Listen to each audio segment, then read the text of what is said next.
बाबूजी भैया रे बिटिया बेटवा से ज़्यादा काम करेलिन।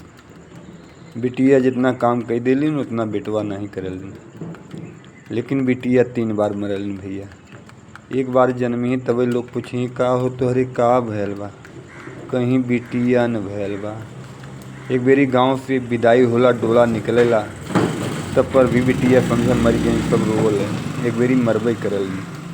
अब वहीं कहीं बेटवा पैदा होए, कहीं जय राम जी भैया जय राम जी, कहीं का बात हो, कहीं हमारे मलकिनिया के तोहरे भौजी के बेटवा न भयल बा, चल लड्डू पेड़ा उड़ा खियाई, बिरहा उरहा हो जाए।